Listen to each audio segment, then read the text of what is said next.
నమస్తే. కిరణ్ టీవీ భక్తి ప్రేక్షకులకి స్వాగతం. ప్రస్తుతం మనతో పాటు ఉన్నారు ప్రముఖ ఆధ్యాత్మికవేత్త, జ్యోతిష, వాస్తు పండితులు, దైవజ్ఞ నూకల రవికుమార్ సిద్ధాంతి గారు. నమస్కారం గురుగారు. నమస్తే. శ్రీమన్ మహాగణాధిపతి నమః. శ్రీ గురుభ్యో నమః. గురువందనం. ముందుగా నా జన్మనిచ్చిన తల్లిదండ్రులకు నా పాదాభివందనం తెలియజేస్తూ వేళ కిరణ్ టీవీ ప్రేక్షకులందరూ కూడా ఐరారోగ్య శ్రేయాలతో విరాజిల్లాలని సిద్ధలక్ష్మి గణపతి ప్రార్థిస్తూ మన ప్రోగ్రామ్ స్టార్ట్ చేద్దామండి. సంతోషం గురుగారు, మీరైతే కనుక మాకున్న ప్రతి సమస్యకి చాలా తేలిగ్గా అయితే పరిష్కారం చెప్తూ వస్తున్నారు గురుగారు. సో ఇప్పుడు నేను అడగపోయేది ఏంటంటే, చాలా మందికి దీర్ఘకాలికంగా కోరికలు మిగిలిపోతూ ఉంటాయి.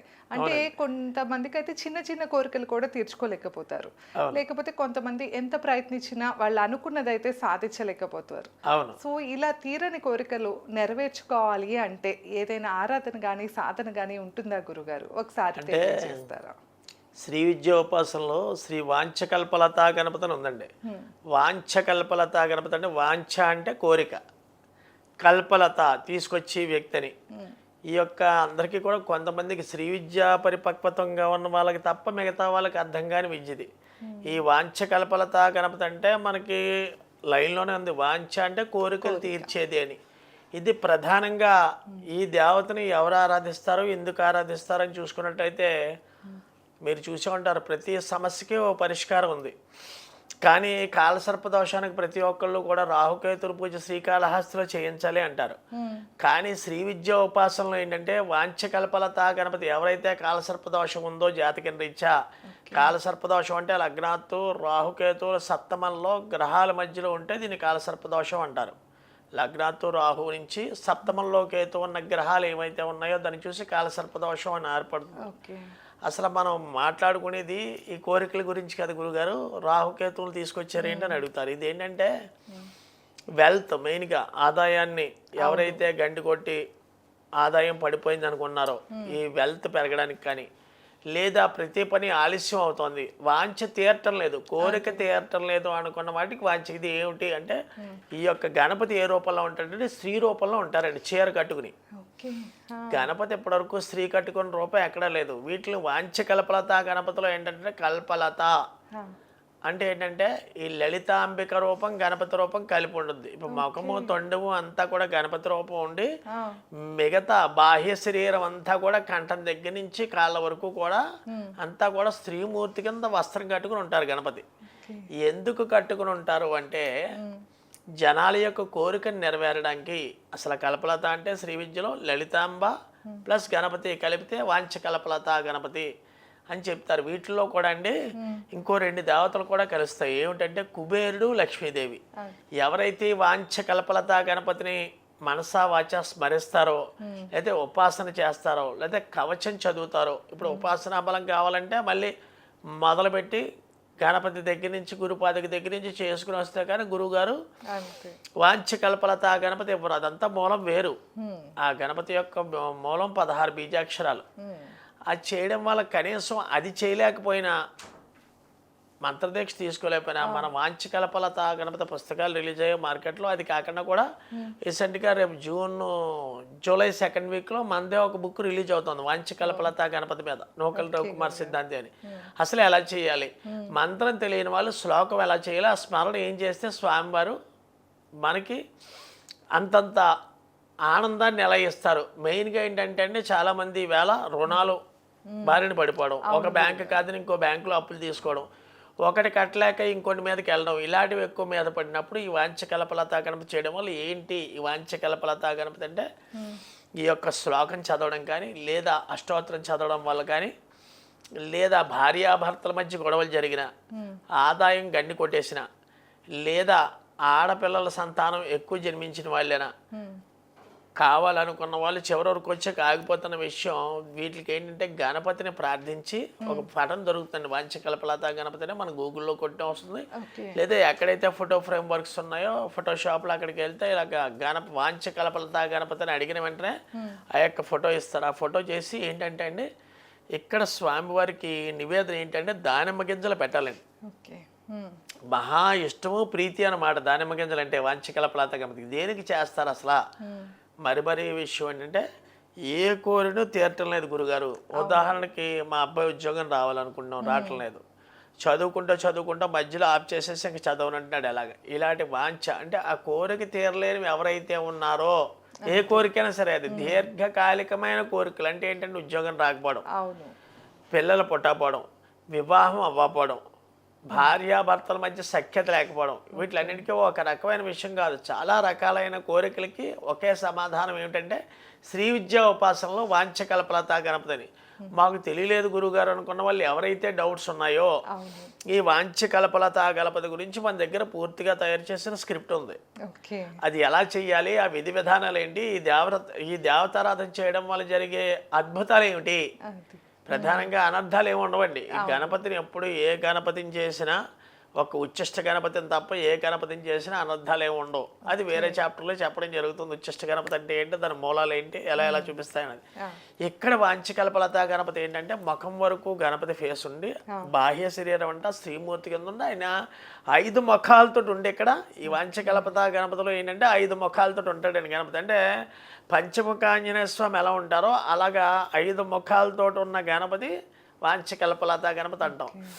ఈ 5 ముఖాలు ఏమిటయ్యా అంటే నిదర్శనం ఏంటంటే, మామూలుగా గాయత్రి అయితే రామలక్ష్మణ భరత శత్రుఘ్నుడు, 5వ వాడు నారాయణుడు అంటాం. ఎక్కడేంటంటే ఒక రూపం గణపతిది, ఒక రూపం లలితాంబికది, ఒక రూపం లక్ష్మీదేవిది, ఒక రూపం కుబేరుడిది, మరో రూపం ఏంటంటే పరమేశ్వరుడిది. ఈ 5 రూపాలు కలిపిందే వాంఛకల్పలతా గణపతి అంటారు. లలితాంబిక యొక్క రూపం గణపతి స్వరూపం, ఈశ్వర స్వరూపం, కుబేర స్వరూపం, లక్ష్మీ స్వరూపం. ఈ 5 ముఖాలతో ఉన్న గణపతి చేయడం వల్ల ఏంటి ఉపయోగాలు అంటే, ప్రధానంగా ఆటంకాలని అడ్డుల్ని తీసేసేవాడు గణపతి. ప్లస్ మెయిన్గా జ్ఞానసిద్ధికారకుడు కారణం ఏంటంటే లలితాదేవి. ఐశ్వర్య సిద్ధికారకం ప్లస్ ఏంటంటే జ్ఞానసిద్ధికి కారకం పరమేశ్వరుడు. అంటే లైవ్ అయిపోతుంది అంటే ఏంటి, డిస్ట్రాయ్ చేసేవాడు ఈశ్వరుడు. దీన్ని నిర్మూలన చేద్దాం అనుకునేవాడు. అలా నిర్మూలన లేకుండా కాపాడడానికి ఆరాధించేవాడిని ఈశ్వరుడు అండి. ఇక్కడ లక్ష్మీప్రదం కావాలి మెయిన్గా, డబ్బుకి కావాల్సింది లక్ష్మీప్రదం. అందుకని లక్ష్మీదేవి స్వరూపం ఒక ముఖాన్ని ఇచ్చింది. కుబేరుడు ఒక ముఖం ఏంటంటే కన్ను చిన్నగా ఉన్నట్టు ఉంటుంది. 5 ముఖాల్లో కన్ను చిన్నగా ఉన్నట్టుండి చెయ్యిలా వెనక్కి పెట్టినట్టు ఉన్నది కుబేర రూపం. ఇది చాలా జాగ్రత్తగా పాత ఫొటోస్ సంపాదించగలిగిన వాడే దీనికి అర్హుడు అవుతాడు.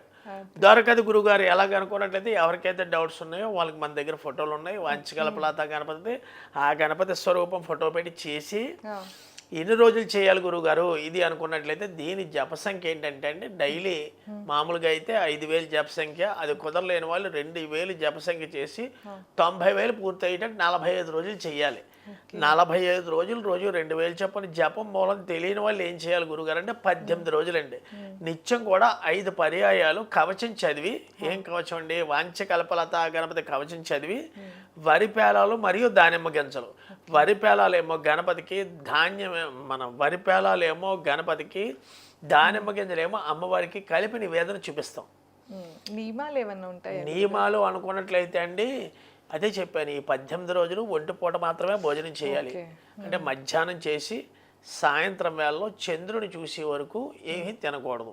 మధ్యాహ్నం భోజనం చేసేస్తారు కదా, ఈవినింగ్ టైంలో ఈ 5 సార్లు కవచం చదివి చంద్రుడికే చూడాలి. ఎందుకంటే చంద్రుడి బలం వల్ల ఈ వాంఛకల్పలతా గణపతి ఆవిర్భవించడం జరిగింది. ఈ వాంఛకల్పలతా గణపతి చేస్తున్నప్పుడు ఈ 18 రోజులు భార్యాభర్తల మధ్య సఖ్యత ఉండకూడదు. ఎక్కడ చేయవలసింది ఎవరంటే ఆడవారైనా మగవారైనా చేయొచ్చు. ఇక్కడ ఒక రవికుల గుడ్డమొక్క డైలీ కూడా ఒక వస్త్రం పెట్టాలి. ఎందుకంటే శ్రీమూర్తి స్వరూపంలో ఉంటాడు గణపతి ఇక్కడ. కాబట్టి మనకు నచ్చిన వస్త్రం నలుపు తెలుపు తప్ప ఏ వస్త్రమైనా పెట్టచ్చు. మెయిన్గా కోరికలు తీరడానికి అందరికీ నేను చెప్పేది డబ్బు కావాలి గురువుగారు. మెయిన్గా డబ్బు వికసించేటట్టుగా చెయ్యాలి. వాంఛకల్పలతా గణపతి దగ్గర అంటే నీలం రవికుల గుడ్డ మొక్క పెట్టాలండి డైలీ కూడా. ఈ 45 రోజులు 45 రోజులు దీక్ష చేసే వాళ్ళకి 45 రోజులు. కానీ ఇక్కడ మనం 5 రోజులు కవచం 5 సార్లు కవచం చదివి 18 రోజులతో మాత్రం ముగుస్తుంది. పొద్దుటే 5 సార్లు కవచం చదివి నివేదన పెట్టి ఆ ఉదయం చేసినప్పుడు ఏం పెట్టాలంటే, రోజు కూడా డబ్బు సంపాదనలో మాకు కావాలి అనుకున్న వాళ్ళు నీలం రవికుల కుటుంబం పెట్టాలి, బ్లూ కలర్. తర్వాత విద్యాభివృద్ధి ఆటంకాలు ఉన్నాయి ఉద్యోగం గురించి అనుకున్న వాళ్ళు పసుపు రవికులు కూడా మాత్రమే డైలీ నిత్యం పెట్టాలి. తర్వాత వ్యాపార అభివృద్ధి అవటం లేదు, విపరీతమైన నష్టాలే తప్ప ఏ లాభాలు లేవు, వ్యాపారంలో పెడుతాం తీసుకొచ్చి అప్పులే తప్ప దీంట్లో లాభం లేదని వాళ్ళు ఆకుపచ్చ రవికుల గుడ్డ మొక్క పెట్టాలండి. హా, ఓకే. సంతాన యోగ్యత లేదు, వివాహం అయింది అని చాలామంది బాధపడుతుంటారు. వాళ్ళు ఆరెంజ్ కలర్ అయిన రవికుల గుడ్డ మొక్క పెట్టాలండి. ఆరెంజ్ కలర్ అంటే తెలుసు కదా, అవును. ఆ, మన కమలాఫలం కలర్లో ఉంటుంది ఆరెంజ్ కలర్ అంటే. తర్వాత వివాహం అవటం లేదు, చాలా సంబంధాలు చూస్తున్నాం, చివరి వరకు వచ్చా కాకపోతున్నాయి, ఎందువల్ల తెలియట్లేదు అనుకున్నది పింక్. కానీ పింక్ కలర్ కంపల్సరీ, ఓన్లీ పింకే పెట్టాలండి. మళ్ళీ రెడ్ పెడితే అఫర్మేషన్ మారిపోతుంది. ఓకే. కోర్టు సమస్యలు ఏర్పడ్డాయి గురుగారు, ఎప్పటి నుంచో డ్రాబ్యాక్స్ ఉండిపోయి అవటం లేదు, లేదా మానసిక ఒత్తిడి ఎక్కువగా ఉంది కోర్టు ద్వారా అనుకున్న వాళ్ళు ఎర్ర రవికులు కూడా మాత్రం పెట్టాలండి. ఇలా ఒక్కొక్క దానికి ఒక్కొక్క వివరణ చెప్పడం జరిగింది వాంఛకల్పలతా గణపతిలో.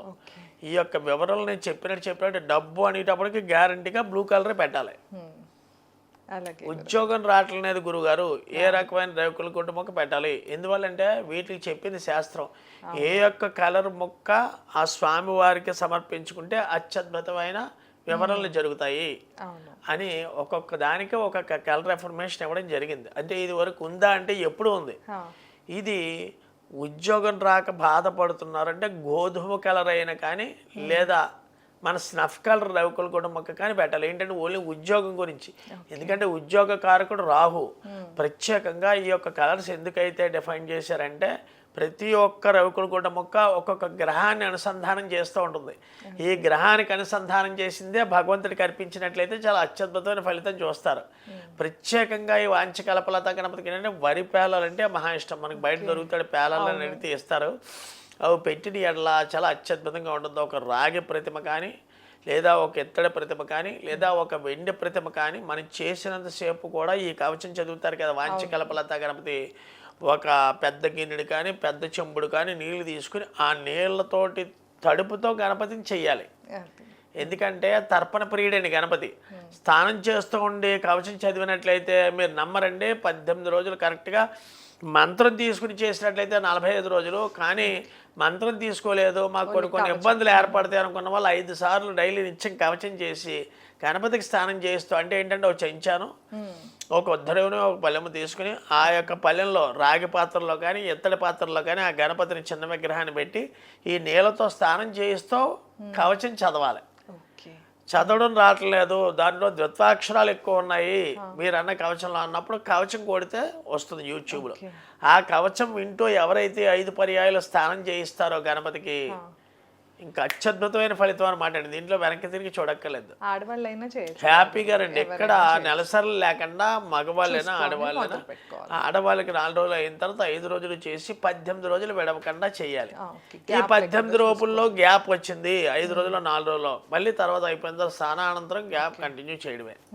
ఇలా చేయడం వల్ల వాంఛకల్పలతా గణపతి అంటే మీరు చెప్తారు చాలా అత్యద్భుతమైన వివరణ జరిగిందని చేసే కానీ కమెంట్స్ రూపంలో చెప్పడం జరుగుతుంది. ఓకే, తప్పకుండా గురుగారు. సో అంటే ఎవరు అంటే చివరిగా గురుగారు ఈ రవికల గుడ్డ పెట్టాలి రోజు అని చెప్పారు కదా, రోజు కూడా అండి. ఈ 18 రోజులు వాటిని ఏం చేయాలి గురుగారు? తర్వాత ఈ రవికుల గుడ్డ మొక్కలు అయిపోయిన తర్వాత ముత్తైదువులకు ఇచ్చేయడమేనండి. అంటే ముత్తైదువులకు మాత్రమే పంచిపెట్టాలి.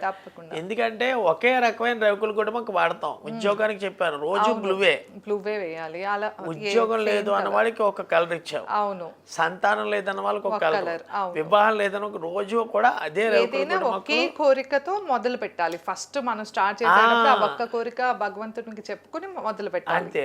18 రోజులండి. 18 రోజులు చేశాక ఈ గణపతి నిలబెట్టిన పటాన్ని ఎక్కడో అక్కడ నది దగ్గర కానీ చెరువు దగ్గర కానీ సముద్రం దగ్గర కానీ లేదా చెట్ల దగ్గర కానీ గుడుల దగ్గర కానీ వదిలేసి వచ్చేయాలి.